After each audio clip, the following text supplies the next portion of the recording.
Good evening, everyone. It's 5:25. We'll begin in another 5 minutes' time. Please be patient.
Please be patient. We are letting people in. We'll begin in another couple of minutes.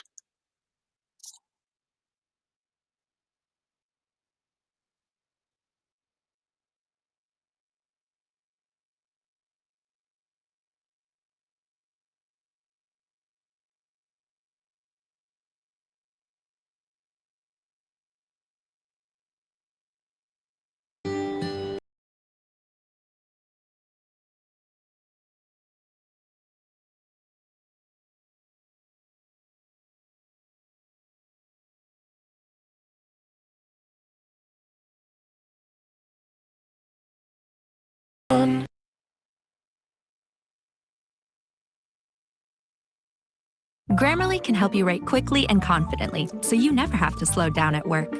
Stay on top of emails, documents, and more without having to stay put. Whether you're working on your computer or on your phone, Grammarly provides instant writing advice, so your messages are clear without sounding rushed. Instant corrections make your writing mistake-free, while keeping it short, sweet, and fitting in tone.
Hello and good evening, everyone. Welcome to another session of MEG2, and we are ready to go. It's 5:32 now, and we've got close to 55 people in the house. Welcome to all of you. Let's get started with our day-to-day affairs. So yesterday we had dealt with the inceptions, the origins of drama. We discussed the classical theater, particularly with an emphasis to the Greek theater. We figured out that drama originated as a ritualistic uh, exercise, and we did try to identify some parallels in our culture to ritualistic theater. Then we also tried to figure out some early plays, the nature of plays, the theatrical space, and so on and on and on. So, before we move on to today's session, which is about Christopher Marlowe's Dr. Faustus, a play which is prescribed for you in Block 1, Block 2, yeah, and you have to learn that in detail. And that's one play which is really significant, and I'm sure you'll have a lot of fun learning the play. Even when you wrote your assignments, I hope that would have been one of the five questions that you may have attempted. Is Dr. Faustus heroic or not? So, welcome back, everyone. And today we'll deal with Dr. Faustus. But before we do that, I'd like to add a couple of things to what we have discussed so far. So, while we speak about the transition of theater from, say, Greece to India to Britain, when we speak about modern theater in Britain, nothing much has changed in terms of the stage. Remember, we identified yesterday that the Greek theater was entirely different from the modern day theater. They had heavy costumes, movement was limited, they didn't have a drop curtain. And one thing I forgot to tell you was they also didn't have female actresses. The role of female actresses, whether it's Helen or Antigone or anybody, Medea, they were all enacted by men. They used to wear masks, and that's how the Greek plays were enacted. When it comes to the Elizabethan theatre, over the due course of time, there were some minor changes that came into stagecraft. But then the essence somewhat remained the same still. I'm speaking about ages later. And the essence of Globe Theatre, the essence of British theatre, I'm sorry, the essence of British theatre somewhat remained the same. And again, there was an enclosed, again, there was no top covering or roof covering, and there was no drop curtain. And again, there were no female actresses. The female actress roles were played by guys who were 14 or 13 years old. And yeah, so I was trying to tell you that um, the Elizabethan stage was also uh, same in terms of various attributes of Greek stage. They still didn't have female actresses. We had 14-year-old guys playing the role of heroines or female protagonists, and there was no drop curtain. Uh, the stage was also divided into various stratas. There were commoners sitting in the floor. In Malayalam, we say Taratikitten. Yeah, so തറട്ടിക്കറ്റുകളെല്ലാം ഫ്രണ്ടിൽ തറയിലിരുന്ന് കാണും. And as we go behind, as we go strata up, we have the elite class, and that's how the stage was divided into.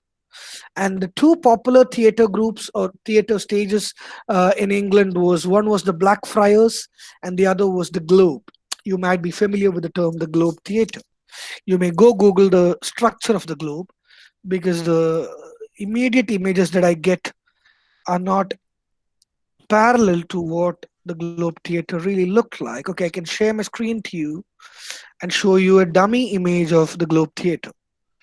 And yeah, here we go. This is somewhat the image of Globe Theatre.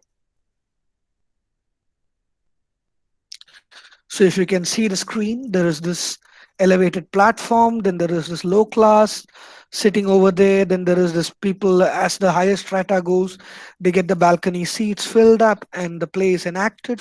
There is no drop curtain, there is no what do you call rooftop.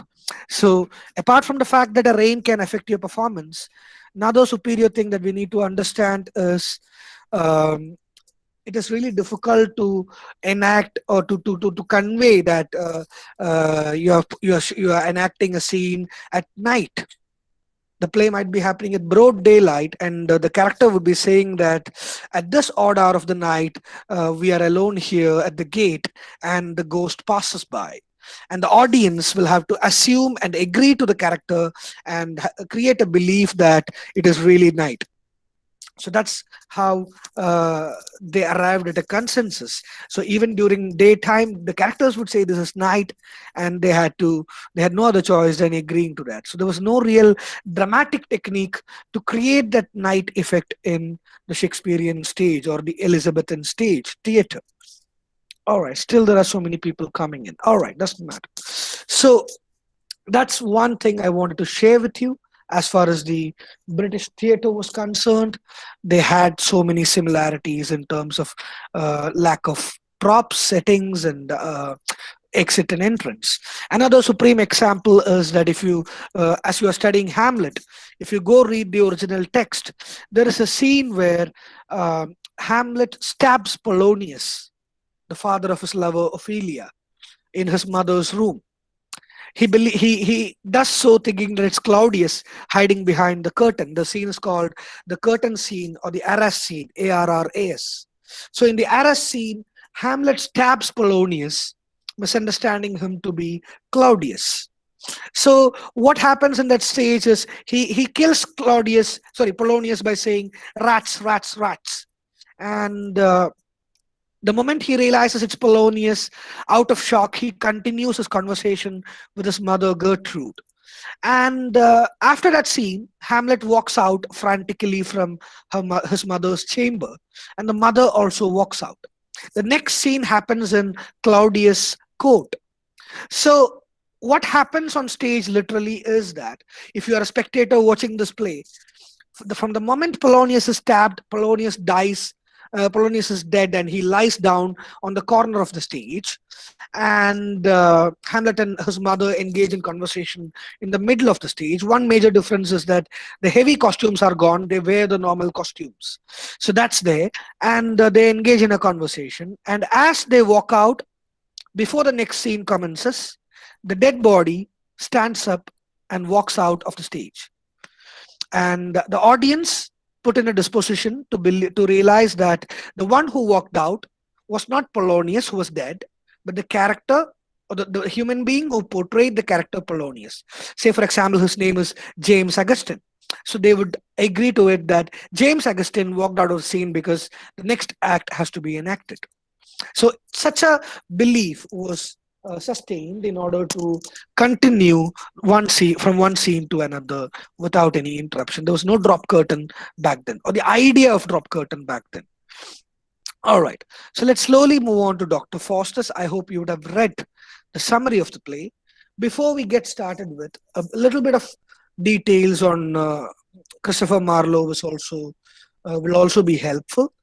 And speaking about Christopher Marlowe, there are plenty of individual particulars about him. Like I told you the other day, he was a university wit, he was a homosexual, he consistently revolted against the ruling, uh, against the kingdom or queendom, as you may call it.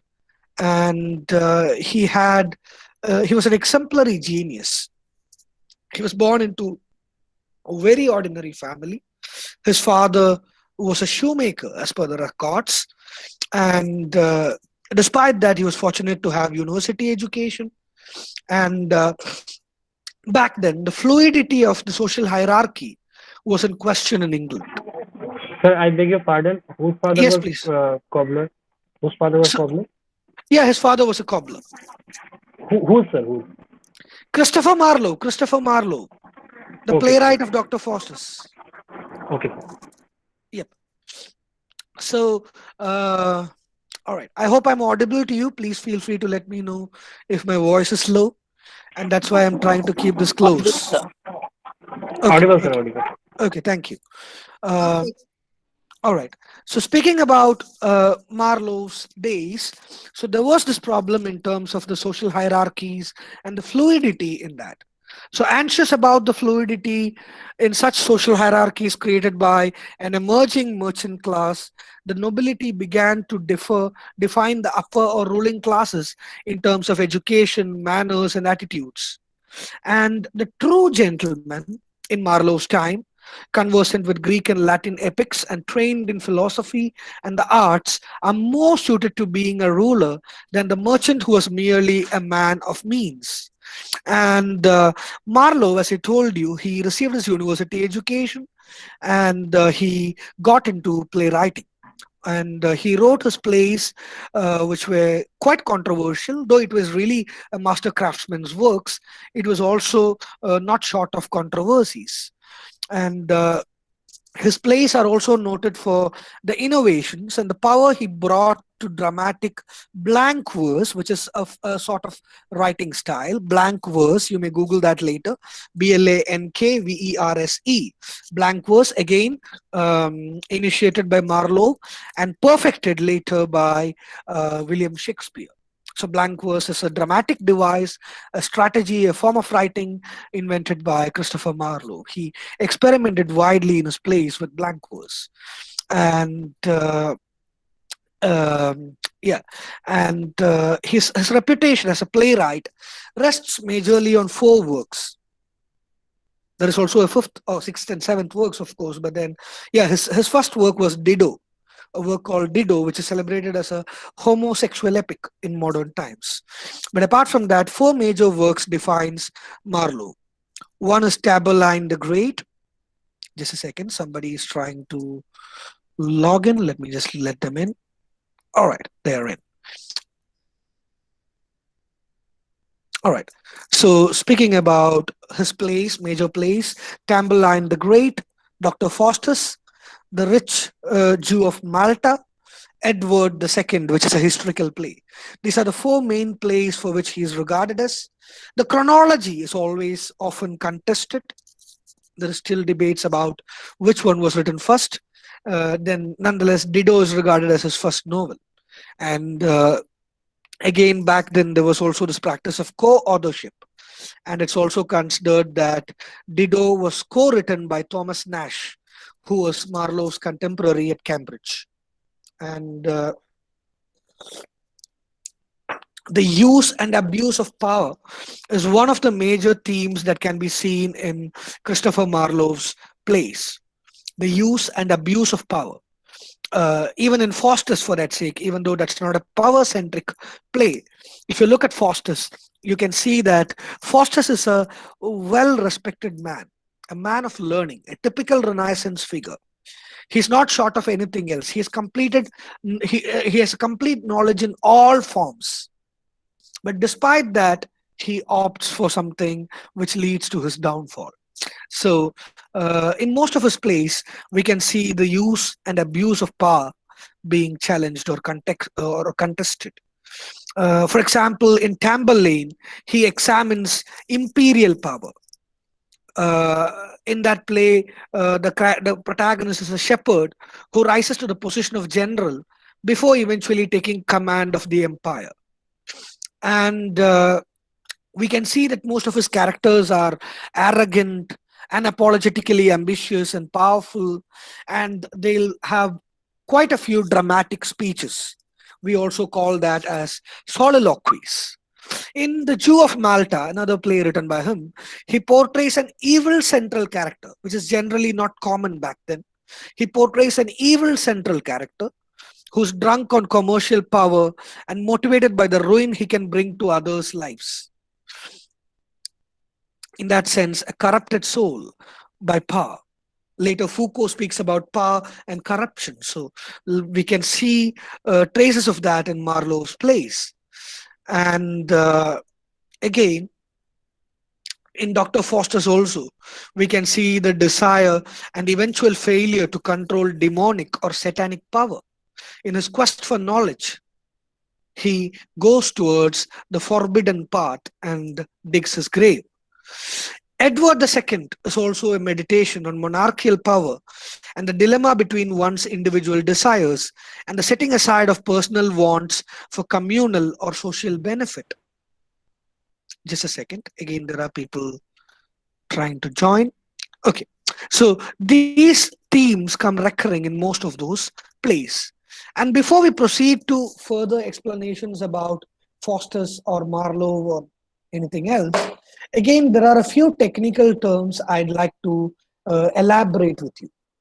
I remember Gigi Mold remarking yesterday or pointing out yesterday that for people who come from a non-literature background, these technical terms become a severe headache. So I'm just introducing a few technical terms to you. Some of them you may be familiar with. The first term that I'd like to discuss in this regard is eponymous play or novel. This is equally applicable for you when it comes to your MEG3. All right, so eponymous plays or novels. So what is eponymous play or novel? Eponymous play, eponymous means the name denoting. So eponymous play or novel means the novel which has or which takes as its name the name of the central character of the play or the novel. For example, Dr. Faustus or Hamlet or Tom Jones or Pamela. These are all examples of eponymous plays or novels. Eponymous plays or novels simply means the titular character's name is given to the name of the work. Simple as that. And a distinction has also should be made at this point of time between two critical terms. One is, in fact, that's a single term divided into two. We begin by discussing monologue, and we have to discuss soliloquy and aside. I'm sharing that in the chat box as well. And again, do not confuse this with another feature called do not confuse this with another feature called dramatic monologues. So we'll spend 5 minutes discussing these terms. So there is something called monologue, which emerged as a technical device in drama. So what is a monologue? There is a play happening, being enacted on stage, and sometimes instead of dialogues, the audience should also be aware of what goes through the mind of the characters, whether it's the principal character or the sub characters. So sometimes, for instance, if you're watching Julius Caesar, the conspirators would come to Julius Caesar's court praising Caesar. And because Caesar is aware that these guys are conspiring against him, Caesar have to communicate it with the audience to let them know that he's aware of this fact. So when these conspirators are there on stage, while they'll be saying, "Hail Caesar, one of the best emperors that Rome has seen over the years," Caesar would walk in between them, reach at a pinnacle point of the stage, and address the audience. "These bastards, I know they're conspiring to kill me. They'll be happy to see me dead. But then, alas, these are cowards. I'm a strong emperor, and these idiots don't have the courage to kill me." Again, audience could then relish in dramatic irony, wherein they would know that eventually Caesar would succumb under the hands of these conspirators. So this is one dramatic device that the playwright has to use. But the same dramatic device would be used in another occasion. Suppose these conspirators come and they have a conversation with Caesar and they leave the stage. Caesar is alone in the stage. And then Caesar thinks aloud. He thinks aloud because his thoughts has to be communicated to the audience. So again, there is this monologue which is being put into use. So as you might have understood by now, there are two purposes for monologues. One, the monologue is uttered when the character is amidst other characters. Two, the monologue is uttered when the character is alone on stage. For my Malayali friends, I can just elaborate the same in Malayalam for a couple of minutes. ഒരു നാടകം കളിക്കുമ്പോൾ ഒരു നാടകം അവതരിപ്പിക്കുമ്പോൾ കഥാപാത്രത്തിന്റെ മനസ്സിലുള്ളത് കേട്ട് നിൽക്കുന്നവർക്ക് കൺവേ ആയാലേ നാടകം മുന്നോട്ട് കൊണ്ടുപോകാൻ പറ്റുള്ളൂ. അപ്പോൾ ഒരേ സമയം മറ്റ് കഥാപാത്രങ്ങൾ വേദിയിലുള്ളപ്പോഴും ചിലപ്പോൾ കഥാപാത്രത്തിന് തന്റെ മനസ്സിലുള്ള വികാരങ്ങൾ കാഴ്ചക്കാരുമായി പങ്കുവെക്കേണ്ടി വരും. ചിലപ്പോൾ സ്റ്റേജ് ഒഴിഞ്ഞു കിടക്കുമ്പോൾ എല്ലാ കഥാപാത്രങ്ങളും പോയി കഴിഞ്ഞ് ആത്മകഥം പറയുന്നതും ഉറക്കെ പറയേണ്ടി വരും. കാരണം ഉറക്കെ പറഞ്ഞാലേ സ്റ്റേജിലുള്ളവർക്ക് പ്രേക്ഷകർക്ക് കേൾക്കാൻ പറ്റുള്ളൂ. So as A part of this, what happens is there are two ways in which monologues are used, as I've already pointed out, and they have been given two names. When a character is all alone in the stage, and when he utters or when he thinks aloud, and the audience are fortunate to hear it, that is called soliloquy, or soliloquy to be precise. And when there are a group of other characters, say even one or two other characters on stage, and the central character thinks aloud, and again the basic assumption from the audience is that only the audience hear the thoughts of the speaker. The characters on stage do not hear or are not exposed to these words. That sort of a monologue is called aside, ASIDE. I hope these two concepts are clear to you right now. And more often than not, you will come across plenty of soliloquies and asides in earlier plays. Especially in Hamlet, there are more soliloquies than asides. Your question also asks you to brief the 7 soliloquies of Hamlet. I'm sorry. My throat is getting dry.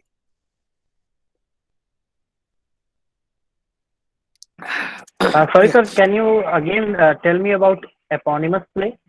What is that? Eponymous, Vaibhav, to put it simply, eponymous, to put it simply, is a play or a novel which takes the name of its central character as the name of the work. For example, Like Dr. Hamlet? Faustus. Yeah, Hamlet, Dr. Faustus, Tom Jones. Okay, sir. Okay, sir. Thank you, sir. Yeah, the name of the central character is given to the play or the novel. That's called eponymous play or eponymous novel. And Divya, do you want me to repeat that, or do you want me to repeat soliloquy and aside once again? Aside, okay. I thought I was really explaining it in a simple manner. Okay, let me give you an example. I'm not sure whether there is a scene like this. I'm just giving it for your example. Say, let's take the case of Hamlet, because you would have answered those questions by now. Say Hamlet is on stage, and in that scene, there is Polonius and Ophelia. Okay, there is this popular scene where Polonius sends Ophelia to Hamlet to discover what's in the mind of Hamlet. And Polonius hides behind a pillar and eavesdrops at her daughter's at his daughter's conversation. So then Hamlet initially starts speaking genuinely to Ophelia and suddenly notices that Polonius is eavesdropping. So Hamlet has to convey to the audience that he has understood that Polonius is trying to eavesdrop. So Hamlet would think aloud. He would say, "Oh my God, what fate befalls on me. I could not open up to even my girlfriend because her father is eavesdropping on me." So here, there is Ophelia and Polonius on stage along with Hamlet, but Hamlet thinks aloud so that the audience can hear that. So audience understands that Hamlet has understood that Polonius is hiding behind and listening to their conversation. But the assumption is that this is Hamlet's thoughts, and Ophelia and Polonius who are on stage do not hear this. Only the audience get to hear this. Do you understand? So this is called aside. This is a monologue. Monologue means Atmagadam. So the self-talk of Hamlet. But in that case, there are two characters on stage, but they don't hear this. Only the audience hear this. But as far as soliloquy is concerned, it's more of a self-reflection. The characters on stage depart from stage. The central character is alone on the stage, and he involves in a self-talk. Oh, why me? Why has the situation fallen on me? What should I do? Oh, I'm so terrified by what he did. I'm really angry. I'm really disgusted, or I feel like committing suicide. So, expressing the feelings or the response of the character to what happened just before when he's alone on on the stage to the audience is called soliloquy. Aside happens when there are characters on screen. Just in case you get confused, there is a probability that you'll have a short note, a few short notes in your exams. So if you have a short note as in distinguish between soliloquy and aside, if you are confused as to which one is what, take the word aside. What is aside? Somebody is beside. Yeah, aside, beside, a side, b side. Yeah, so aside, you can remember that pretty easily using that code word. Whereas soliloquy, it's soul. Yeah, soul is individualistic, it's yours.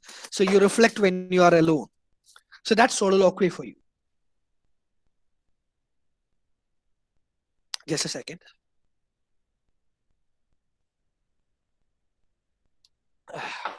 Thank you.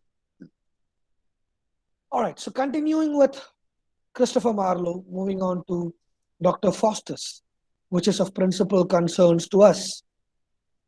There are a few things that you need to bear in mind.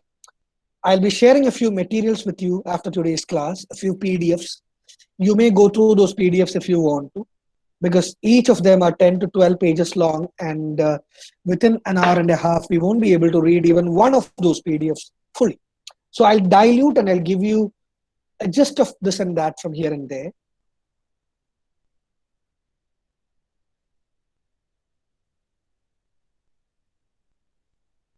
Yeah, I'll give you a gist of what's going on there in today's session, and I'll share the links with you if you want to go back and listen to. I have also mailed you all forward. I have forwarded you a mail wherein I'll be addressing the first year students who would love to have that session. Um, a session on how to choose and why to choose certain optional papers for your second year. That will be an extensive discussion on the prospects, the possibilities. There are certain combinations within those papers which would help you from a career perspective, aesthetic perspective, personal exploration. So I'll be dealing with that on the 15th.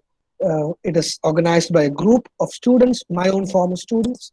So if you are interested, you may register following that mail ID that's given in that brochure. We'll come back to that towards the fag end, but then, yeah. In the meanwhile, let me just move on to Dr. First. So what I was trying to say is I'll also mail you these PDFs. I had mailed almost all of you by the in the mail IDs that you had given in the attendance link yesterday. Just in case you haven't received the mail, that could also be because you had typing mistakes. There would have been a dash missing, a full stop missing, Gmail might be Gmall. So that could be a reason why you haven't received the mail. No need to worry. Contact your peers. They'll have received the mail. Ask them to forward the mail and share it with you. The same applies to the materials that I'll be mailing you tonight. Okay. So speaking about Dr. Faustus, you may have hopefully read the summary of Dr. Faustus by now. So I'll not venture too deep into uh, the summary of Dr. Faustus, but I'll tell you how that story becomes significant to us. There are plenty of discussions rooted on Dr. Faustus. I'm just posting a few questions for you. You may find this in the previous year question papers. I'm just typing and sharing a few questions with you. Faustus as a Renaissance hero. I'd rather put numbers 1, 2. Faustus as a typical Marlovian hero. 3 is, oh sorry, 3 is Faustus heroic. Dr. Faustus as a tragedy.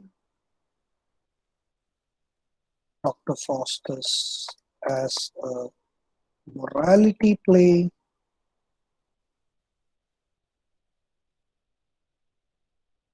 predestination, Dr. Faustus,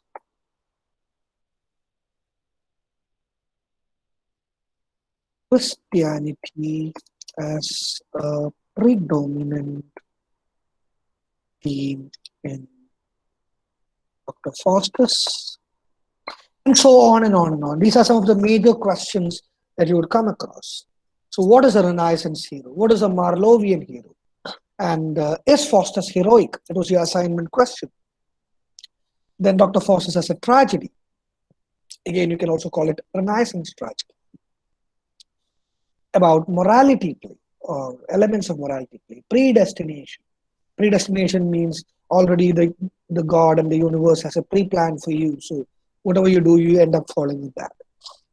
Christianity as a predominant theme in Dr. Faustus. So these are some of the queries or questions that you may come across for your exam in particular. So we'll discuss this play with reference to these themes. So speaking about Dr. Faustus, a protagonist, it is a story of an eponymous Renaissance scholar, one who is at the forefront of knowledge in an age of great exploration and discovery, but is still marked by discontent.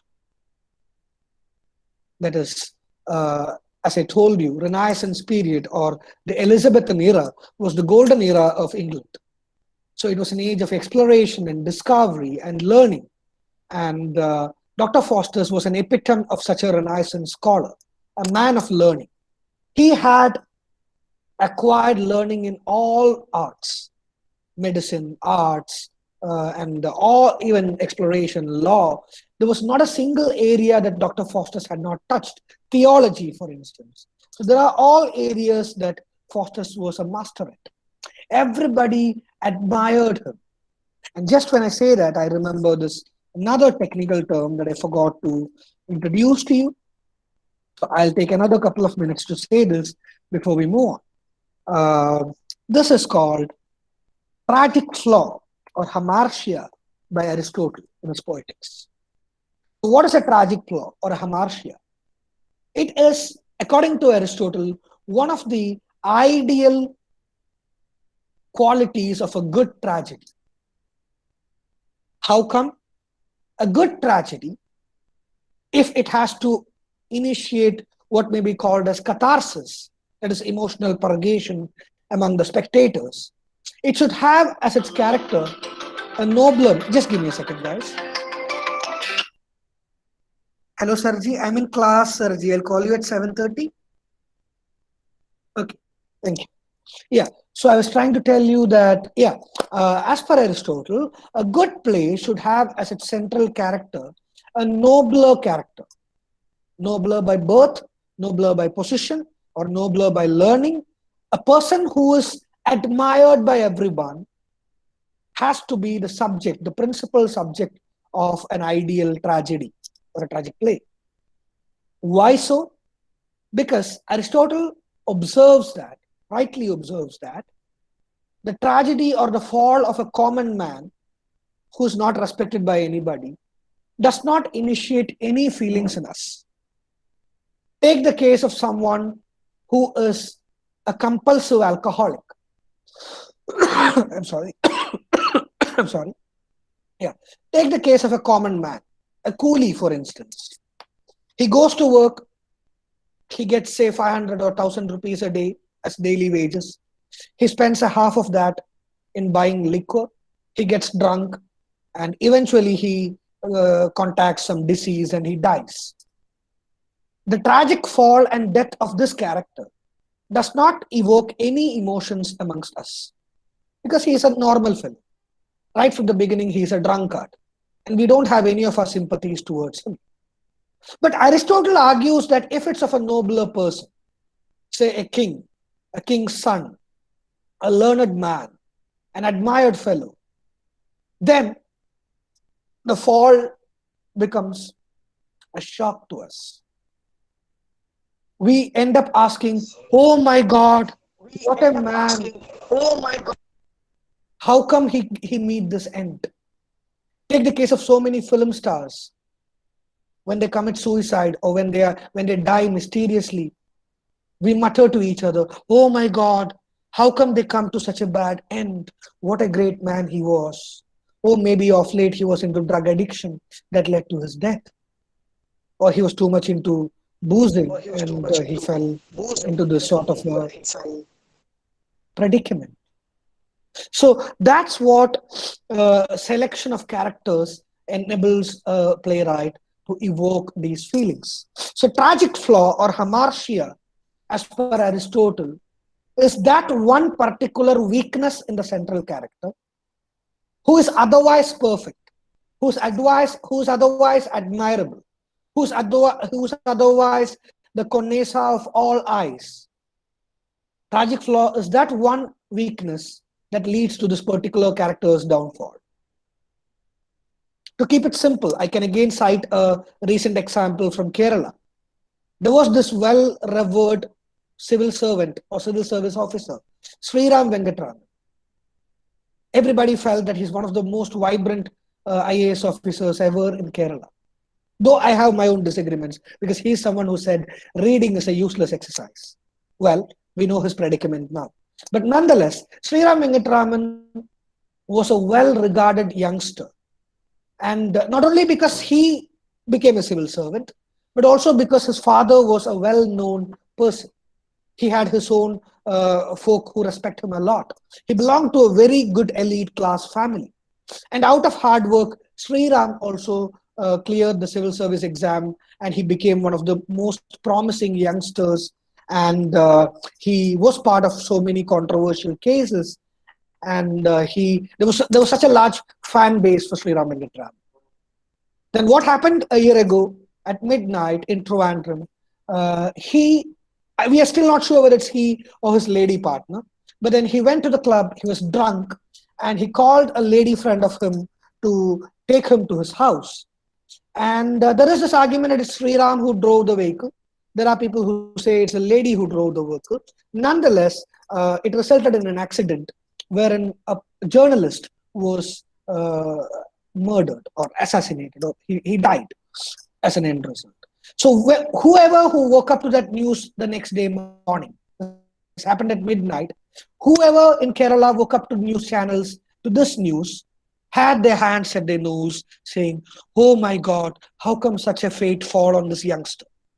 So that's what this ennobled soul means. A man who's highly respectable in the society, who's well regarded in the society, has one single weakness. It can be anything. It can be vaulting ambition, as in the case of Macbeth.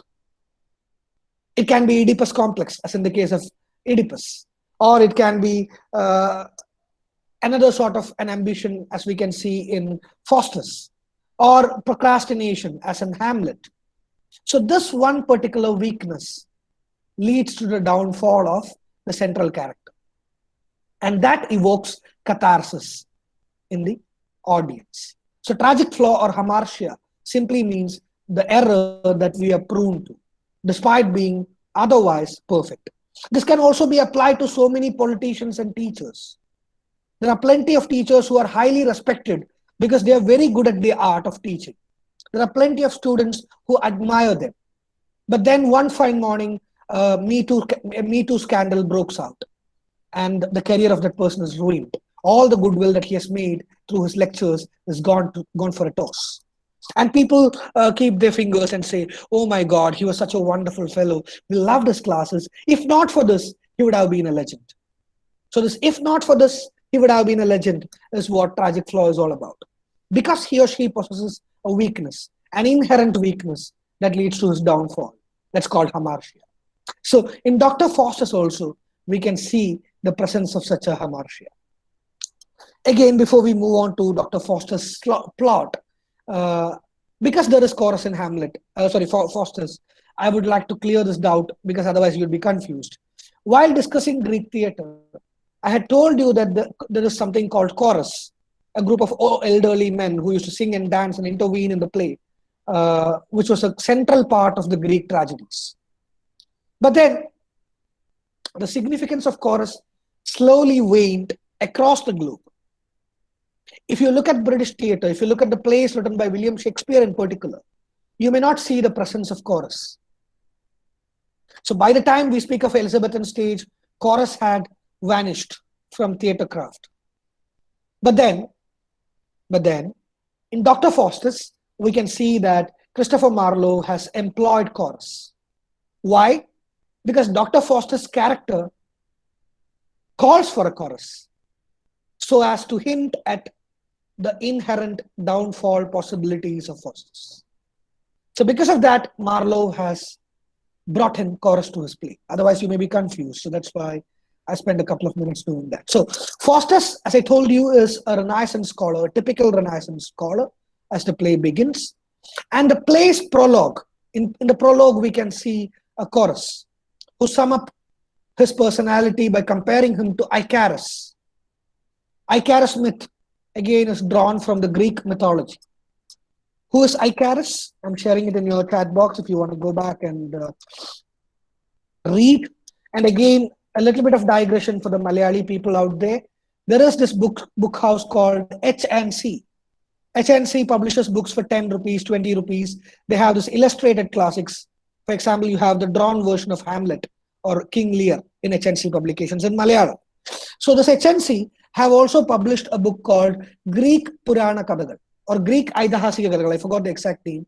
Greek Purana Kadagal is what I remember. In that book, they have listed, it's only 10 rupee, book. In that book, they have elaborated on several Greek myths, which would come in handy to you at a later stage. So Greek Purana Kadagal is a book you can go and have a grab at if you want to. If you are a Malayali, go to the nearest H&C store and order that book. So Icarus myth is one such myth which you may be familiar with. Icarus myth is a myth where a human being has this, wings with wax, and he starts to fly. And despite warning, because of the fancy due to the flight, he started to fly more and more up. We have a similar legend in Hanuman. Hanuman's childhood, he flew up to the air and his nose was burned by the sun. So similarly, Icarus started to fly high and high and high. And after a point, because his wings were made of wax, it started to melt. And Icarus fell deep into the sea from his severe heights. So the chorus in the prologue of the Dr. Faustus begin by an analogy to Icarus.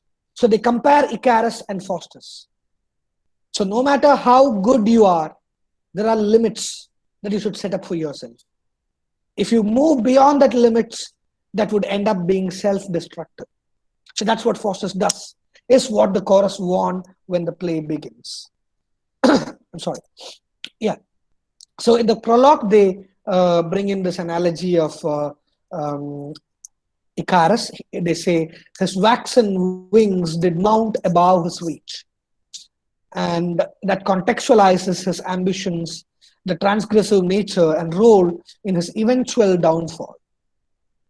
The chorus also supplies us with the information that Faustus was born of parents base of stock and his respectable educational credentials. Malayalathi parna nalla kudumbatti parna. In Hindi we say अच्छे खानदान के पले बड़े हैं Faustus. और वो पढ़े भी है, पढ़े लिखे भी है. He is well read, he is well written, he is well educated. So born in a good family, being well educated, being respected by everyone in the society, being born in a poor family does not affect or stand in the way of his university education. But then he is dissatisfied with conventional and traditional modes of understanding and experiencing the world. The play opens with him discrediting different disciplines and subjects of study. And I'd like to share a clip with you.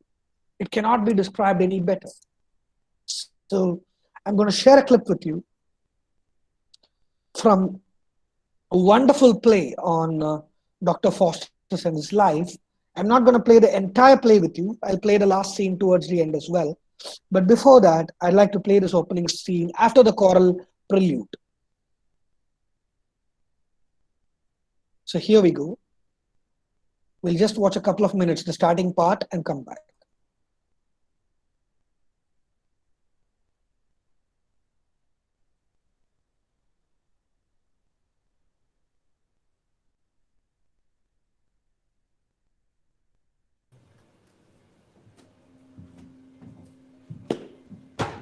thy studies, Faustus, and begin to sound the depth of that thou wilt profess, having commenced be a divine in show, yet level at the end of every art,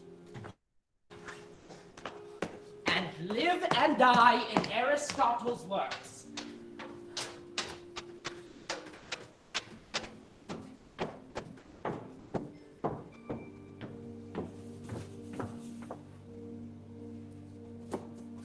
Sweet Analytics, 'tis thou hast ravished me.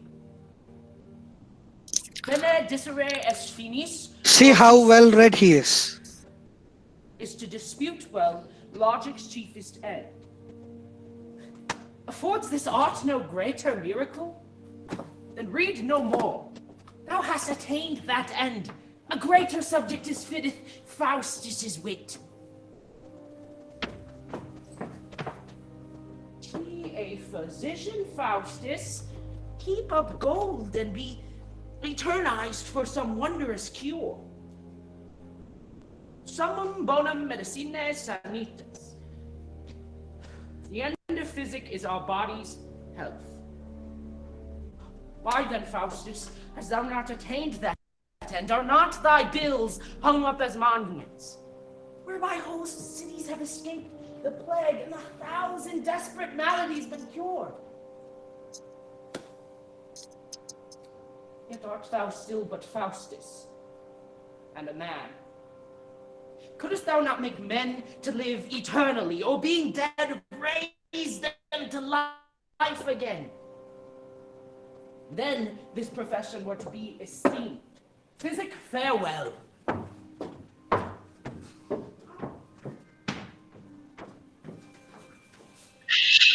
When all is done, divinity is best.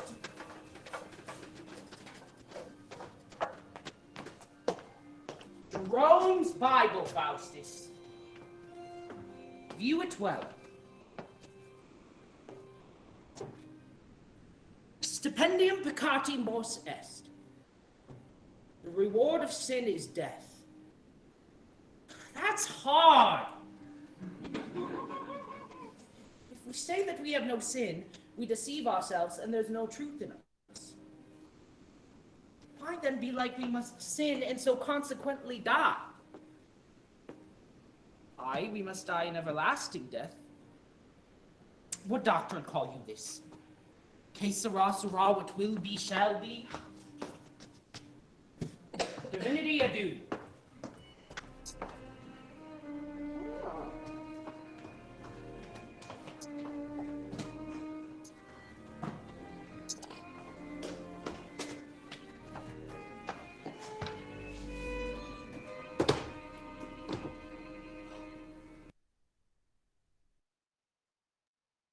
All right, so this is just a demo of the sort of person that Faustus is like, and this is a modern theatrical presentation.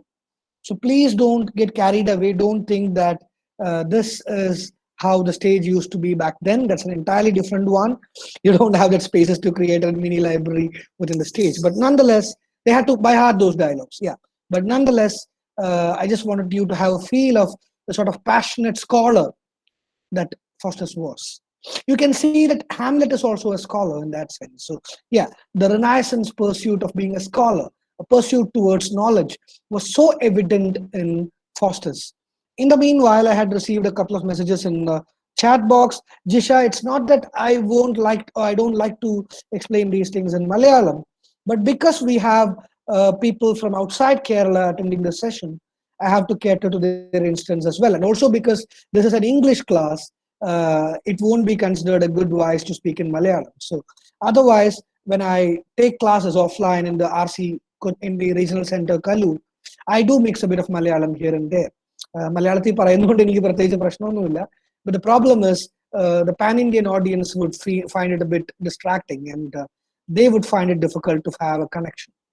And that's why I have to resort to English. But still, if you have some lack of clarity somewhere, feel free to intervene. Stop me by unmuting. I can spend a minute or two saying the same in Malayalam then. That's fine. If you demand, I can easily do that. No problem. All right. So Speaking about Faustus, just a second, guys. Ramanujan. Okay, it's Ramanujan. All right. So speaking about Dr. Faustus, as I've already told you, he's a typical Renaissance man, and he's a man of learning, and he's a hardworking fellow, and he everything was perfect until he reached a pinnacle wherein he knew almost everything, and that almost is a dangerous thing. Almost means he has access to everything except the forbidden. And what is the forbidden? Forbidden is necromancy. Necromancy is another technical term that you may not be familiar with. What is necromancy? Necromancy means black magic. Needless to say, black magic is not something that goes in a legal way, or that's not accepted in a societal community. We can see parallels of black magic in various ways. In Kerala, we have this concept of Chatanir, Chatan Seva. We have this Mutta Kulchidal. Yeah. So we have plenty of our own methods of black magic in our local cuisine as well. You may have your own vernacular versions.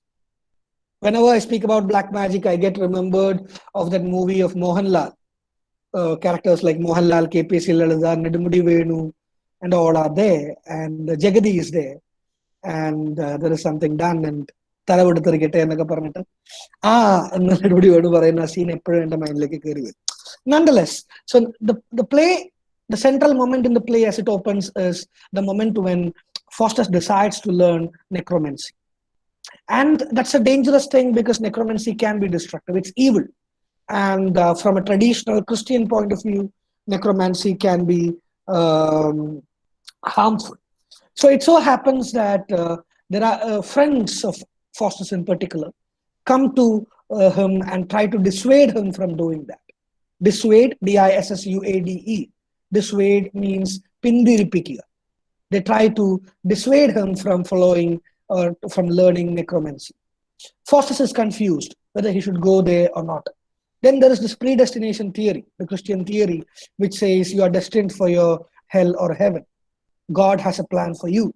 So Faustus wonders, why not counter that then? Why not see what happens if I learn necromancy? The same logic when the snake forced Eve to tempt Adam. What if the God has forbidden us from eating this fruit? Because if we eat this fruit, we'll be stronger than God. So the same theory applies to Faustus when he thinks, what if I learn necromancy and I learn the art of controlling the world, which the God does not want? Is God jealous of me? So then Faustus finally decides that he should delve deep into necromancy. So there is this conflict going on as the play begins. The play opens when he is discrediting different disciplines and subjects of study, including divinity, medicine, and so on, before finally deciding that necromancy and magic are the true windows to the fulfillment of power, honor, and omnipotence. He proceeds to become a student of magic and necromancy by conjuring the devil spirit Mephistopheles. Everybody would know him. Mephistopheles is the ally of Satan. Satan's കിങ്കരനായ അല്ലെങ്കിൽ അനുയായിയായിട്ടുള്ള ബീൽസ്ബബ് എന്ന് പറയുന്ന ഡെവിളിനെ കിങ്കരനെ Faustus someone ചെയ്യും. Faustus summons the ally of devil. And by summoning the devil, he engages in a conversation as to what are the advantages of learning necromancy. Are you asking me for the spelling of Mephistopheles, Sri Lakshmi, or are you asking for the spelling of necromancy? I have written the spelling of necromancy in the column above. Or if you're asking for Mephistopheles, it's Mephistopheles.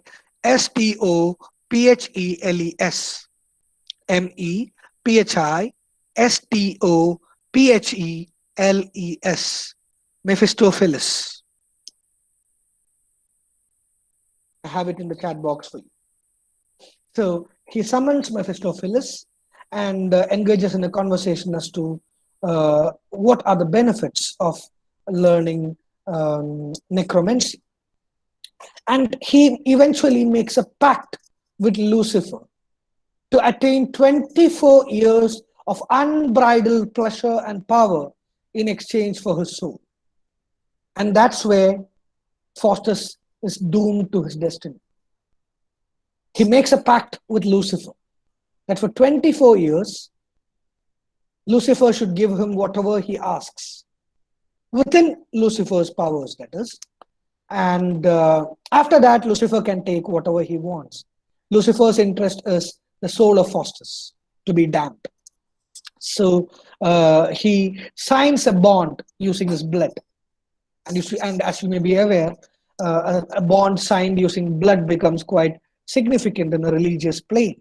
So, despite the warnings from the good angel and the bad angel, and from his friends, and even his what do you call servant, Faustus neglects all such advices, and he signs the bond. He signs the bond, and he pledges his soul, saying that for 24 years, the pact is that for 24 years, whatever he asks, Lucifer or Mephistopheles should facilitate that. And he claims that Mephistopheles should remain during these 24 years as his servant.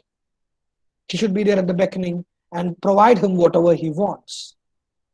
And as I told you, there are several of his fellow scholars who try to dissuade him from doing this, pointing out that this would lead to an impending damnation. And Faustus neglects all that. He seeks to expand the horizons of his knowledge with Mephistopheles' help. And he keeps on probing Mephistopheles by posing various questions, which he is bound to answer because of the pact that they have signed. But again, there are questions that he won't answer because they are pertaining to God and divine truth, which he cannot speak. However, Faustus is not only motivated by his desire to learn, but also with the acquiring of wealth and power. So, what happens ever since he signs the pact forms the remaining four acts. So, we'll take a couple of minutes break. For you, it's not really a break because I'll be sharing the link with you to mark your attendance. So, you may please spend some time marking your attendance as usual. And after a couple of minutes, we'll resume the session and we'll discuss a bit more on what happens to Dr. Faustus. The link is there in your chat box. Please spend a couple of minutes filling the same.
I can see that most of you have started feeling that.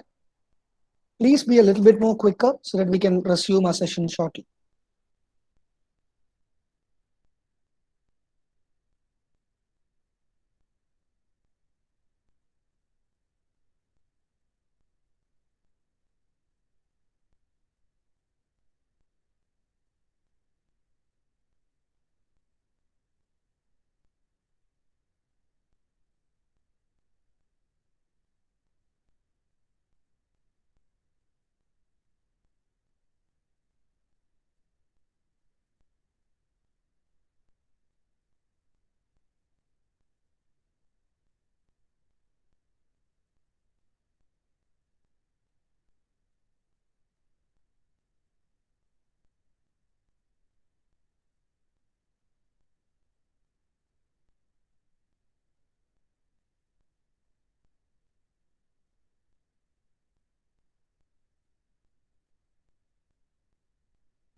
Again, if there are people who are unable to fill the sheets, you may please post your particulars in the chat box. And Anju or anybody, you may voluntarily add their names and details up in the sheet.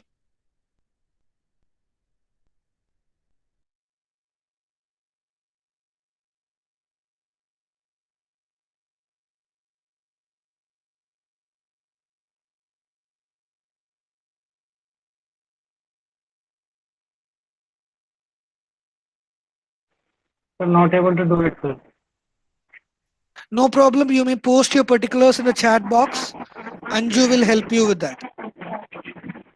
Okay, sir. Sir, but I'm not from Kerala. I'm from Bihar, sir. So No, no, that's not a problem. Anybody who is attending this session, and if you are a part of IGNO, it's ideal that you put your name and particulars there. We have a okay, sir. pan-Indian audience. Because it is COVID time, the link is open for all the candidates from India. It's not for Kerala or Cochin alone. Okay. Sir, Yeah. can I ask you a personal question regarding course, sir? We have the last 10 minutes for that, Vaibhav. Don't worry. You will get time. Okay, sir. Okay. Yeah. Okay. Pooja, you may predict a character sketch of Foster's for your exam, but then, unlike a silly question like attempt a character sketch of Dr. Foster's, it would be more focused like, is Foster's a tragic hero? Is he a Renaissance hero? Is he a Marlovian character? So that's how they'll ask. And a simple character sketch of a summary sort won't help you. So I'm coming to that in a very short while. Let's resume from where we left. Once we complete that story part, I'm coming back to the explanatory part where I'll tell you what are the attributes that you need to be aware of. Okay. So the moment he signs the bond of 24 years, he also demands to Lucifer that Mephistopheles be made his servant. And Mephistopheles is supposed to facilitate. Uh, just a second. Yeah, Joel, I'll explain that once the summary, this explanatory part is over. I'll tell you what are the attributes of a Marlovian hero. Don't worry. So first, let me give you a gist of what happens in the play. All right. So again, sharing the link with you for those who joined late. If you want to add your details regarding the attendance. It's there in the list. All right. So I was trying to tell you that Faustus demanded Lucifer that Mephistopheles be his servant for 24 years, and he should facilitate whatever Faustus asks. So Faustus keeps on probing Mephistopheles with various questions pertaining to nature. But yes, Mephistopheles will not and cannot answer questions pertaining to God. But otherwise, anything under his purview, he would answer to Faustus. And Marlowe also introduces 7 mask characters, MASQUE, and they symbolify the 7 deadly sin. That's where you can say this is a Christian play. So he introduces 7 masked characters who represent the 7 deadly sins as per Bible, and Faustus is permitted to follow his ambition in varied regard. If you look at the structure of the play, in Act 1, the temptation to think of heaven is hardly present. But the subjects here announced is the warp on which much of the main plot of action of Act 2 is woven. The conflict is entered upon in real earnest. The introductory note to Act 3 is more obvious, being handled by the chorus. He tells us that learned Faustus, having searched into the secrets of astronomy, now is gone to prove cosmography. He is in fact completing his grand tour, having taken in Paris, Naples, Venice, and Padua. He is newly arrived in Rome. And the summation of worldly grandeur, Mephistopheles describes the sights and then conducts his master into the highest social circles in the city, and so in the world. So Act 3 is spent in Rome. We can see the atrocities that Faustus and Mephistopheles cause in the papal chamber. Faustus asks to make him invisible, and he enters into the Pope's chamber with a donkey, and there are so many farces being carried out in the papal chamber. Act 4 happens in the courts of Germany. The introductory chorus, like I told you in the prelude, makes clear the distinction between the view of rarest things, which is the substance of Act 3, and the trial of his art, which is what we are to see in Act 4. The introductory speech to Act 5, which is spoken by his servant, another servant called Wagner, Wagner. He is confused in one text with the chorus, and he is exercising what is clearly a choric function. His first line, Wagner, marks the change of key. He says, I think my master means to die shortly. Act 5 is concerned with preparations in the face of death. Even for that sake, a late resumption or redemption. Towards the last hour, Faustus is so horrified or terrified, and he tries to repent. But by then it's over. Right from Act 2, we can see so many people asking Faustus to repent, which he doesn't. But at the late hour, he ends up saying, I repent on what I do, and I want to live that life back, which is impossible to go back to. All right. So that structure also needs to be kept in mind. And all right, still people sneaking in. All right. Okay, so 24 years of luxurious living of Faustus is thus spent largely in pursuit of every petty ambition. And he is entertained by a mask put up by various devils, playing the role of 7 deadly sins. He travels the world over only to carry out mischief with the Pope and his followers in Rome, and to perform conjuring tricks for the emperor in Germany in his court. In exchange for his soul, he has gained no more than the power to avenge petty skirmishes with very powerless opponents. And as his 24 years are drawing to a close, he is seen to feel a great anxiety about his inevitable damnation. So apart from the scene in the papal chamber and in the court of Germany, there is also the scene where Faustus asks Mephistopheles to bring Helen of Troy. because Helen of Troy is regarded as one of the most greatest beauties ever, and he wants to have sex with Helen of Troy. And Mephistopheles says that that is impossible. Why is that impossible? Because it is beyond his capacities to bring such a person back to real life. But then Faustus is adamant. He said, see, I have signed you a bond by blood in which you have promised that you would do anything that just a second. Yeah. So he says that I would do anything to please you, anything that I ask for. And Mephistopheles, because he's helpless, because there is indeed a promise that's been made, he ends up in a dilemma. Just a second, there is some technical issues here. All right, so it so happens that eventually, because the promise has been made to fulfill whatever he asks for, Mephistopheles disguises himself as Helen and comes in front of Dr. Faustus. We must remember, Mephistopheles is an ugly monster, a follower, a disciple of Lucifer. And a learned man, such a revered, learned man like Faustus, falls for that ugly monster. Excuse me, because I'm not speaking racism here, but then കണ്ടാൽ ആരും പേടിക്കുന്ന അറയ്ക്കുന്ന ഒരു ഭീകര നപുംസക സത്വമായിട്ടുള്ള മെഫിസ്റ്റോഫെലസ് Helen എന്ന വ്യാജേനെ ഫോസ്റ്റസിന്റെ മുമ്പിൽ വരുമ്പോൾ Faustus is astonished. The lines uttered by Faustus is often asked for your exam. Faustus wonders by looking at Mephistopheles in disguise as Helen. He says, was this the face that launched 1,000 ships and burnt the topless towers of Ilium? Sweet Helen, make me immortal with a kiss. See, the dramatic irony lies there, because we know it's Mephistopheles in disguise as Helen. And such a learned man like Faustus craves for this monster to make him immortal with a kiss.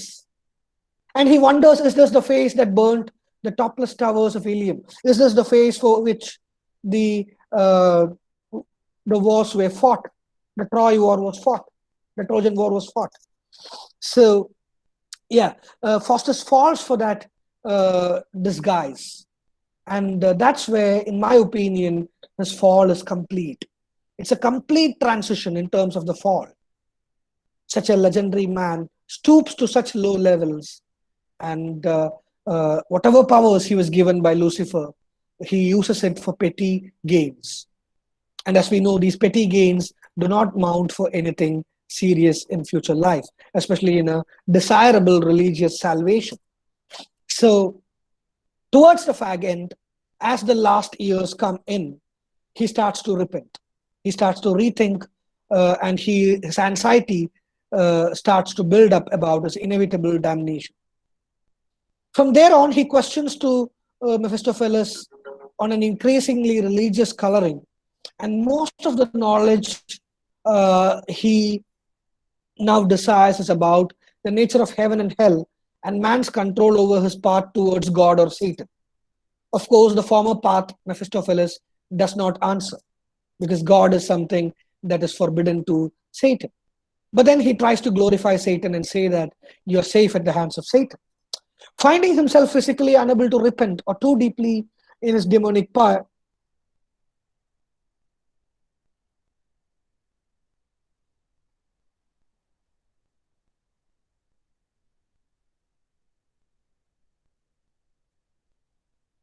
right, I'm sorry, there's some interruption in between. All right, so Faustus now feels the sort of a repent, and he is confused, and he is seen to descend into despair and anxiety. He is shown visions of both heaven and hell by a good and bad angel, and is made aware of the punishments and rewards that sinners and the faithful receive respectively. He is now terrified because he has realized this for the first time, the enormity and severity of the punishment that awaits him. The play ends as it began, in Foster's study room, where, in stark contrast to the ambitious, zealous, confident, and arrogant man we see at the beginning, surrounded by friends and supporters, there is now a cowardly, despairing, and lonesome individual, unable to escape the terrible death that awaits him. The last moments of his life are given a great deal of attention and detail in the play to fully illustrate the horror of renouncing salvation and knowing the inevitable consequences. The short epilogue, before that, there is a soliloquy by Faustus, which you need to be aware of. But then the short epilogue, which announces the play's end, sympathizes with the scholar who may have grown full straight but was thwarted from proper scholarly pursuit through his dalliance with the devil. So that's how the play comes to a logical end. And that's one part which, again, I would want you all to be familiar with. Again, I'd like to share my screen with you and show you that last part.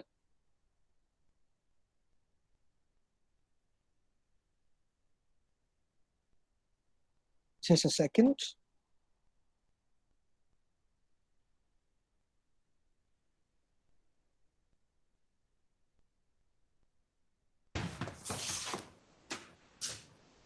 Yeah, from here on.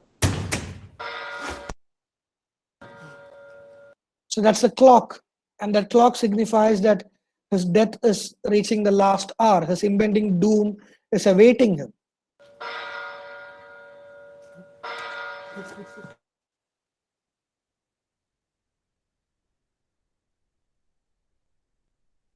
Oh, I'm sorry, the screen share has been stopped.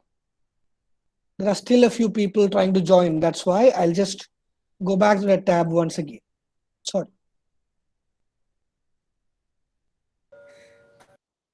Just a second. Farewell. Yep.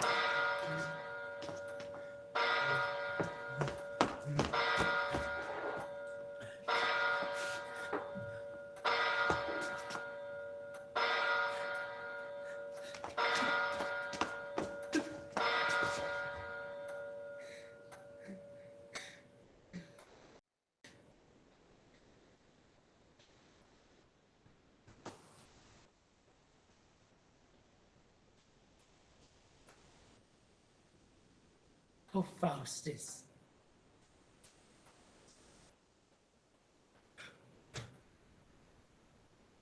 Now thou hast one bare hour to live, and thou must be damned perpetually. Stand still, you ever-moving spear of heaven. The time may cease, and midnight never come. O fair nature's eye, rise, rise again. Make this but a perpetual day.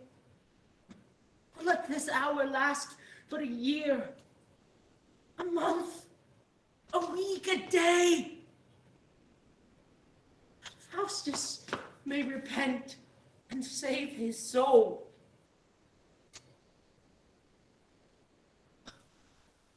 Oh, run slowly, slowly, chariots of the night. The stars still move, time runs, the clock will strike, and the devil will fetch thee. Oh, leap up to heaven. Who pulls me down? See where Christ's blood streams in the firmament. One drop of blood will save thee. Oh, my Christ. See, he utters the name of the Lord and the repents. naming of my Christ. But it's too late. Yet will I call unto him. Oh, spare me, Lucifer. Where is it now? 'Tis gone. With an angry brow, threatening arm. Oh, mountains and hills, come on to me and hide me from the heavy wrath of heaven. No. I will run headlong into the earth gate. Earth! No, it'll not harbor thee. Curse you stars that reigned at my nativity, whose influence hath allotted death and hell. Now drop, Faustus, like a foggy mist, into the entrails of yon laboring clouds. That when you vomit forth into the air, let my limbs ascend from your smoky mouths. Let my soul mount and ascend to heaven. Have the hours passed? Twill all be past and The gone. clock starts ticking. If my soul must suffer for my sins, put some end to this incessant pain. Let Faustus live in hell 1,000 years, 100,000. At last be safe. No end is limited to damned souls. Why wert thou not a creature wanting soul? Why is this that the mortal hast? Be this true, this soul should fly from me and be changed into some brutish beast, for all beasts are happy! For when they die, their souls are soon dissolved into the elements, but mine must live still to be plagued in hell! Oh, curse the parents that engendered thee! No, Faustus, curse thyself! Curse Lucifer that hath deprived thee the joys of heaven. It strikes! It strikes! The body and the air! Lucifer will bear thee quick to hell. Also, be changed into water that may fall into the ocean, there to be found. Oh, heaven! Look not so fierce unto me! Adders and serpents, let me breathe on earth a while! Gape not! Come not, Lucifer! I'll burn my bugs! Oh! Mephistopheles! Oh, no, no, no! Oh, oh, no! No! No, Mephistopheles! Mephistopheles!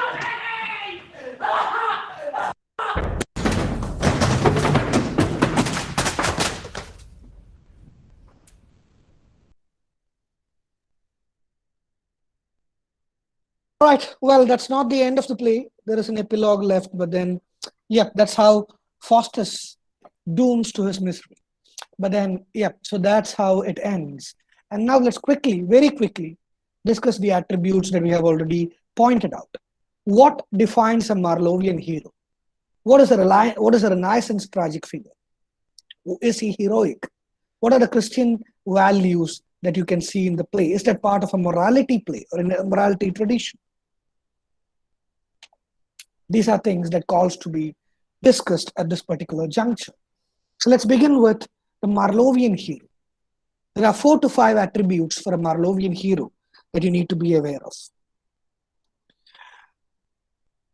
In the Marlovian concept, a Marlovian hero, it's not only about Faustus. I've already discussed a few plays when we started the session. So a Marlovian hero has this lust for power, which is followed by tragedy. There is this popular saying, pride goes before the fall.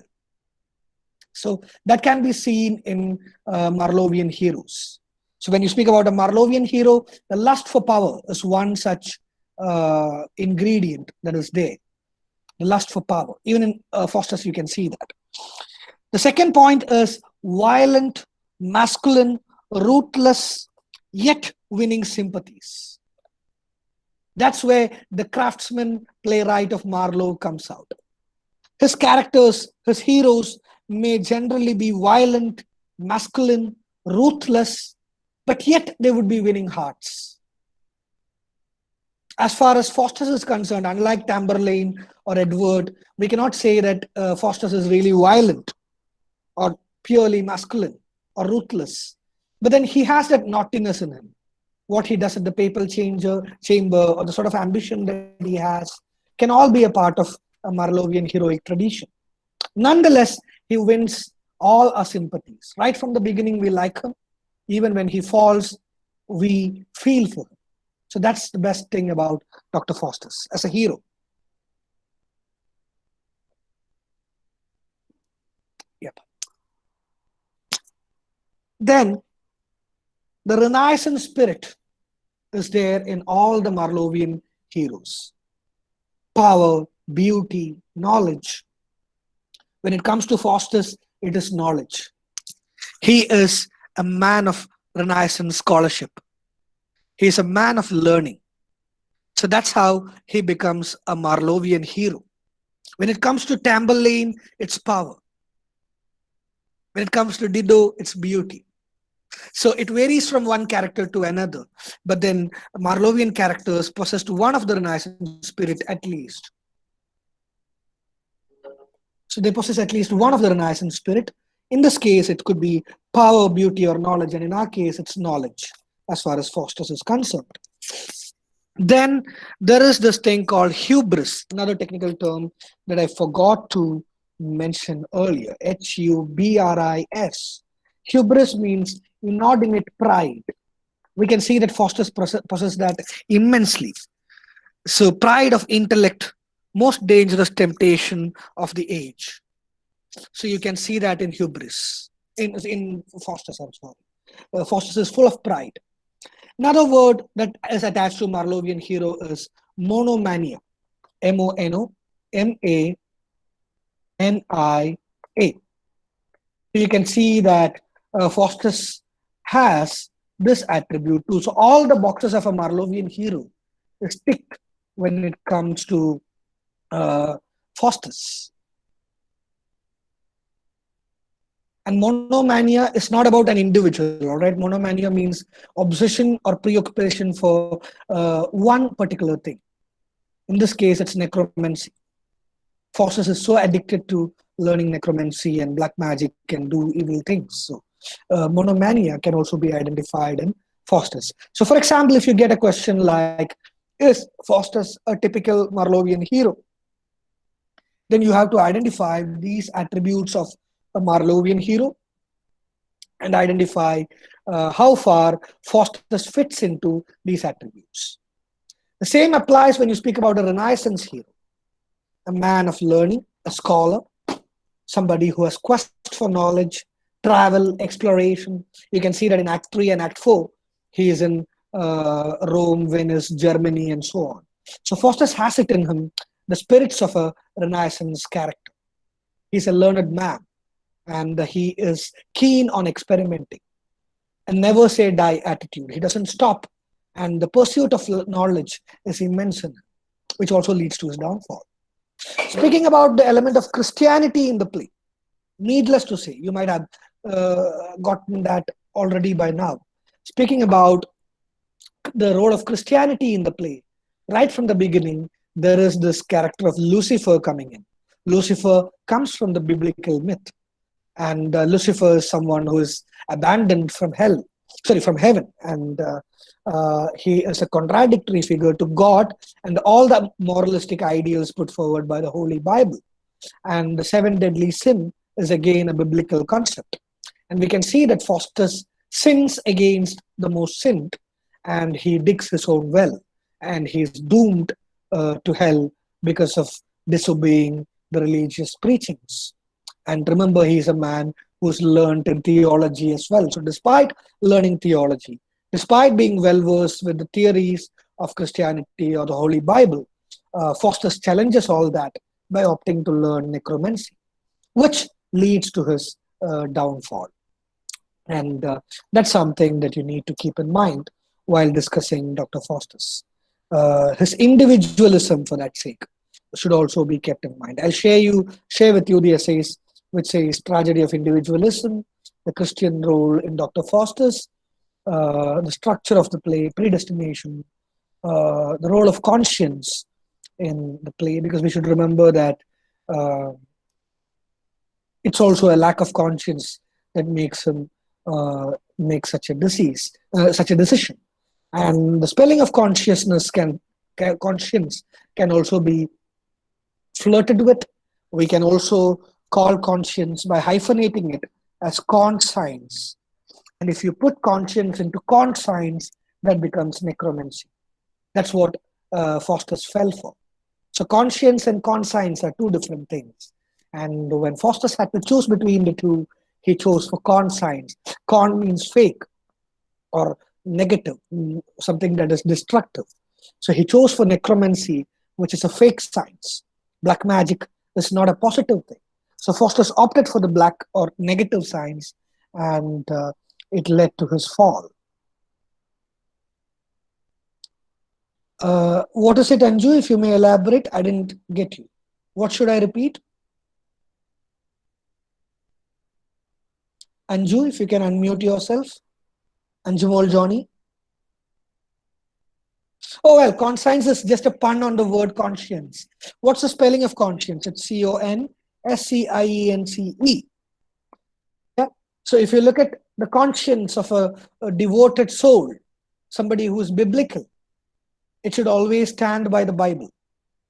It should denounce or reject the temptations of the evil or the devil, and should say no to necromancy and black magic. But Faustus fell for the conscience. If you hyphenate that word, it becomes conscience. Con means pseudo, fake. Yeah. So he falls for a pseudoscience. So he falls for black magic. He writes his soul off to devil, and he suffers inevitably because of that. And that's what matters. And that's why I deliberately used the pun on conscience by saying conscience. And in the 21st century, we can see that there is a lot of significance while we study Faustus. The significance of knowledge in a knowledge-based society that we live in. How the knowledge gets distributed among its users. Is it symmetrical? Can knowledge be dangerous? Can knowledge be power-centric? Is there complexity as far as social complexity is concerned in the modern era?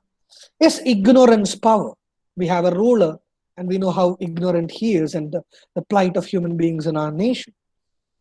And so many questions, and even problematizing who is the devil. There are so many retellings of the devils in our history. Lucifer being retold, or Ravana being retold. There is this popular novel called Ravanayanam, which says Ravana's version of story. And there are plenty of retellings about the villains. And even Dr. Faustus himself is being re-examined in the modern times. So I'll be sending you close to 9 to 10 articles tonight. It's not compulsory that you should read that. You may easily ignore that and stick to a summary if that's what comforts you. If you want to have a detailed learning, you may go through those journal articles as well. And whether you should call Faustus heroic, it's up to you to say. But generally, all of us would say that he was rather stupid than being a hero. He was in a place when the play begins, he was in a comfortable place wherein we could call him to be a hero. But of late, the decisions that he took, he became, or rather, he dug his own well or grave, and he doomed to his destiny. And that's why we have to discuss his miserable plight every now and again. And before we move on to the Q&A session, there are a couple of things I'd like to do with you. I'm sharing the links. Please treasure these links. I showed you the beginning and climactic scenes of the play Dr. Faustus. I'm sharing that link with you. There are at least 2 to 3 plays available in YouTube of Dr. Faustus. I showed you one of the best, which I felt among the lot. There will definitely be better plays, but then I could only show you what is available in the public domain. So I've shared one of the best plays with you. And this is another link which you can follow. And a highly over dramatic dubbed voice link is there. I'm sending you that as well. Is he a protagonist or an antagonist? That's up to you to discuss. And annotation part, you have to depend on cliff notes, e notes, and other things, because I don't think we can go to that detail in 2 hours of any text. It's really difficult. Yeah, but I would suggest the epilogue, prologue, and the final soliloquy of Faustus, and also is this the face that burned the topless towers of Ilium. So those are the few lines that you can bank upon. Apart from that, they may ask from any particular space. I can't really be sure about where and when they would ask this from. And yeah, I'll mail the PDFs in your email IDs. I'll share those in your email IDs, the email IDs that you have filled in the attendance sheet. And just in case you haven't filled it in, I'm sharing the link once again with you. You may do that. And in the meanwhile, even though this is a bit over dramatic, I'd like to show you the opening scene once again from another adaptation, just to show how in modern theater, not back then, in modern theater, uh, similar theatrical techniques can be used in order to bring in some effect with the help of music and other things. So I'm going to show you that, not the full play, mind you, just a couple of minutes here and there, so that you get to know what happens. Yep. Here we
please open.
Not marching now in fields of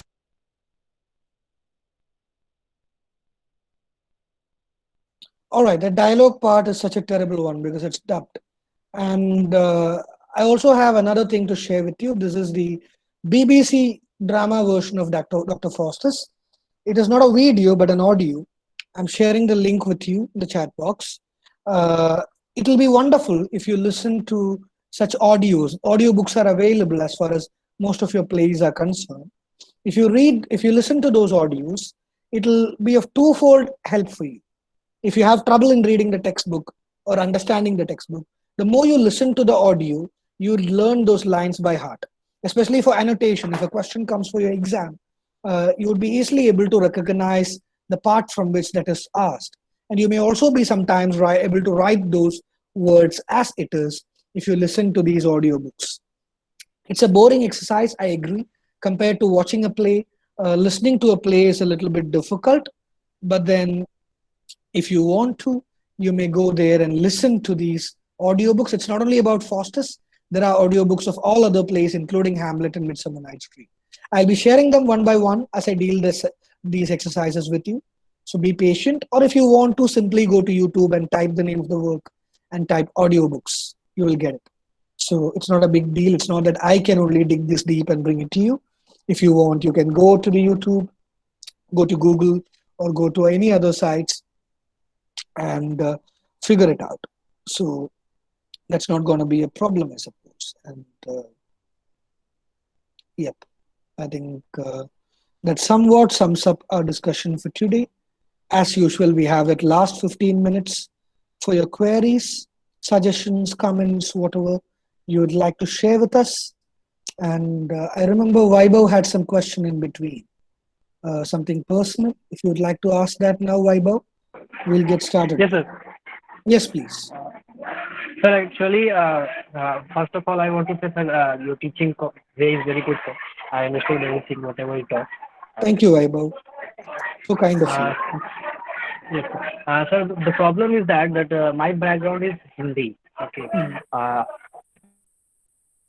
Uh, sir, first time I have taken a master's in English. Before that, I had taken political science as honors. mhm. So I'm a little bit confused, sir. Will I be able to write the answers in English? I'm a little bit confused, sir, because I'm scared at the same time also, sir. Vaibhav, it's a really valid question. I'm glad that you asked that question. And I think the answer would prove helpful to all those who are here. I had tried to answer that question partially yesterday too. Uh, there are two things I'd like to say. I won't advise anybody, I would rather be suggestive. There are two things I'd like to tell you all. One, do not be scared of whatever you see either in original text or in study materials. Because what you see are original and written centuries ago.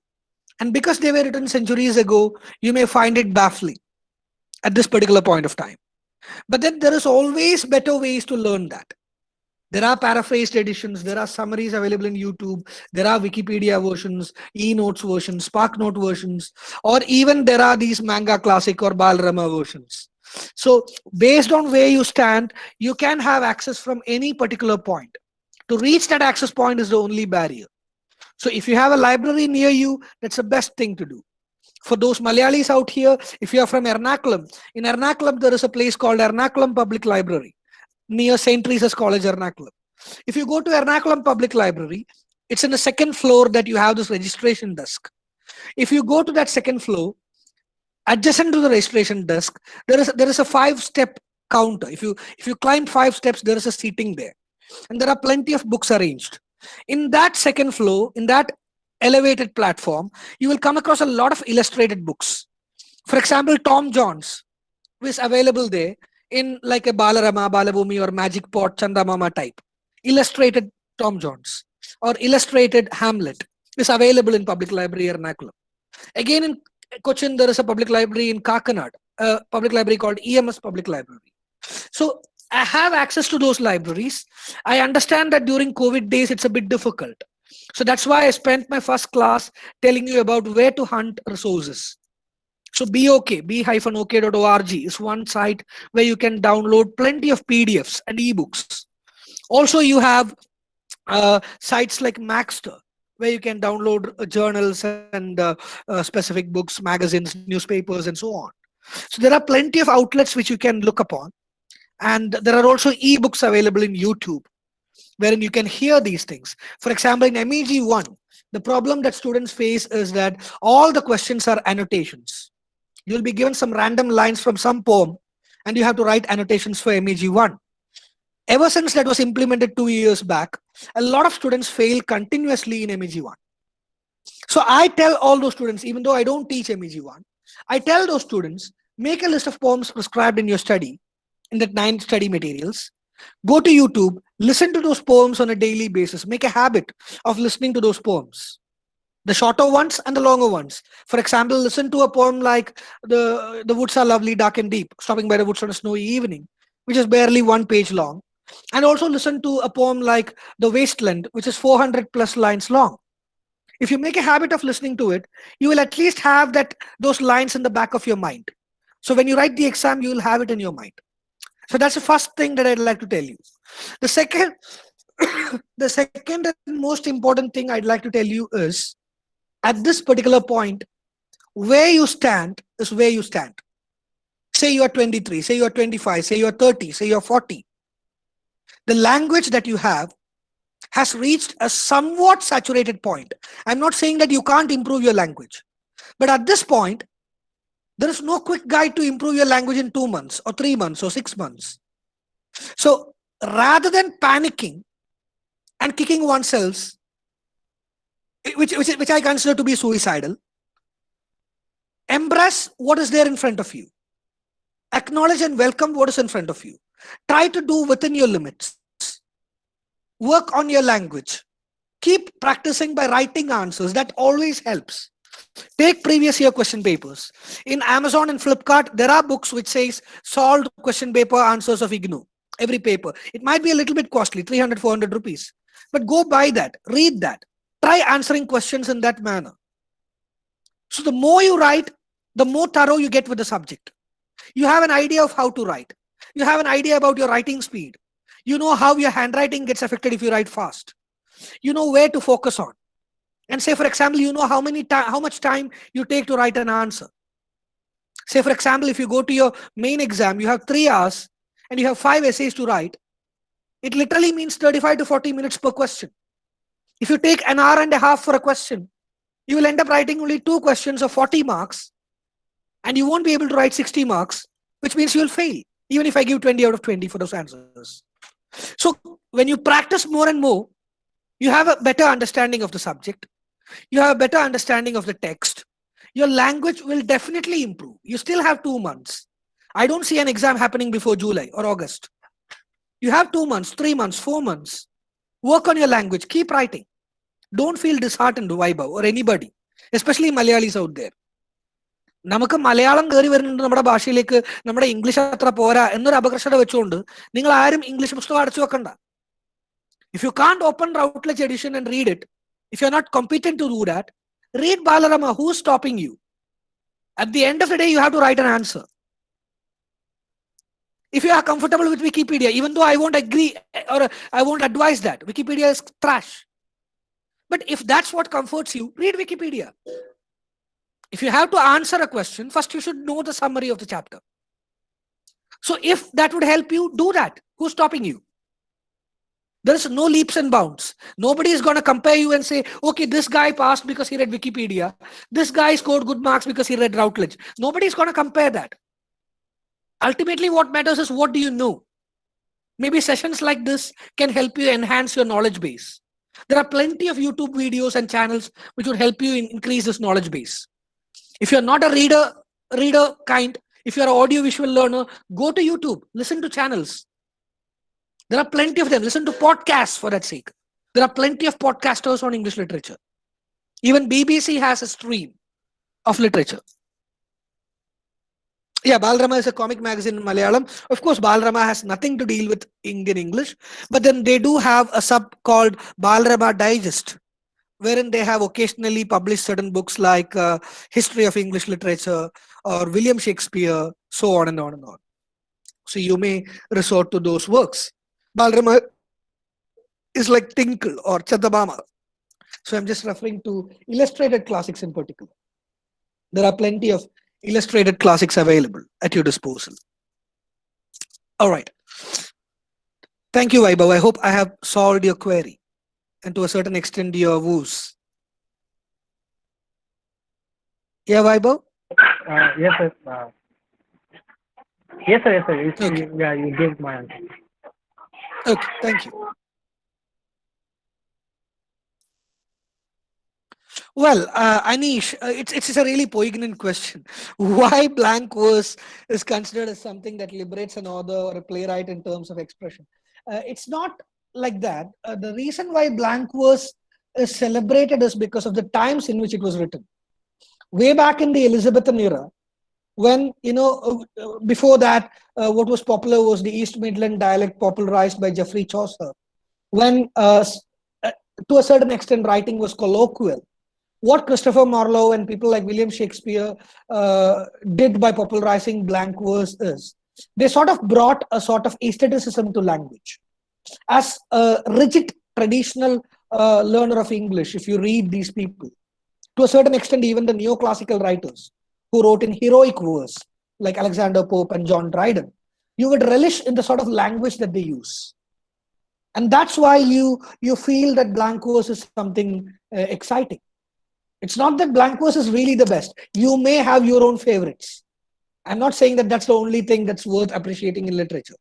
But the way Christopher Marlowe and Shakespeare treated blank verse, especially to cater to the subjects that they were dealing with, especially regarding tragedy, they used it to immense effect. Take the case of Hamlet's soliloquies.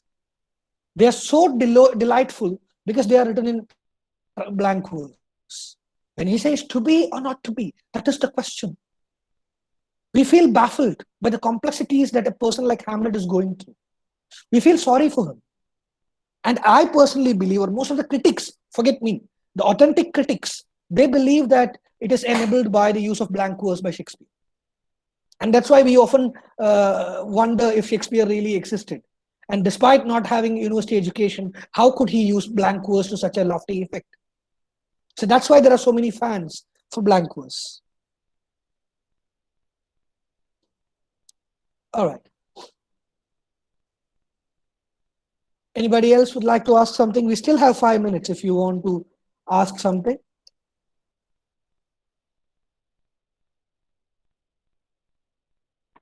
Sir, Yes, please. when a question says that describe the character about critically about really it's about critically, then what do we have to do about it? Sorry, I didn't When a get your question says question. describe about him critically, so Yeah, when a describe question about says him. like Yeah, this is not describe related about to him. any See, generally, no being. critically, sir. When it is written critically, Yeah, I understand, Vaibhav. I understand. So generally, when you do your post yes. graduation, you may not generally get a question like analyze critically unless it's a poem. So for plays, you won't be asked bluntly as analyze critically. There might be some historical social context given, like a Marlovian hero, a Renaissance tragedy. Hamlet often is asked, assess Hamlet as a Renaissance tragedy. So Renaissance tragedy has 7 to 8 attributes. So you have to assess that based on those parameters. That can be seen in, for example, Spanish tragedy of Thomas Kyd. That's also a Renaissance tragedy. There are 7 to 8 attributes that's there for a Renaissance tragedy. So, yep. Again, there are a few questions coming in. Plenty of questions. Merchant of Venice, Surya Kartika, I don't think is eponymous because it does not take its character name as the title. Merchant of Venice is, a character's job. It's not a name. Had it had, say, Portia as its title, for instance, or Antonio or Shylock, then that would have slightly been a sort of an eponymous work. But then Merchant of Venice is definitely not a eponymous work. But then yes, Othello, for instance, or Macbeth, for instance, is an eponymous play. And why should we feel sympathetic to Dr. Faustus? He sort of had it coming. Yeah, we know that he dug his own well, but then Faustus serves as a reminder that we should be virtuous. We should follow the moral path. Otherwise, we may also fall prey to such bad ends. We may meet with such bad end. So anytime somebody of a noble status falls, we have the feeling that we should be upright and we should not be corrupt. We should really try to be good human beings. And societal acceptance also comes in the way. Yes, Joel, Hello, are you sir. trying to say something? Yes, Joel. Oh, yeah, sir. I have a doubt about critically. Faustus. Please. When a question regarding is Faustus a hero or a tragedy? What will I choose? Means like you said, Faustus had everything at the beginning of the novel or drama, and at the end, his life ends in tragedy, right? And so, what forces him to practice black magic? Means like I have heard in a summary that his one of his friend has forced him to practice this black magic because he has no knowledge about these satanic things and all. Um or does he lacks anything? Because even if we have to feel some emotions for this person, he should have lacked something to select this black magic practice and all, right? Okay. Thank you. That's a really deep, poignant question, Joel. Thank you so much for that question. All that I can tell you is, again, there is one thing I forgot to mention in the beginning. Um, most of the Renaissance plays were drawn from tales that people were familiar with.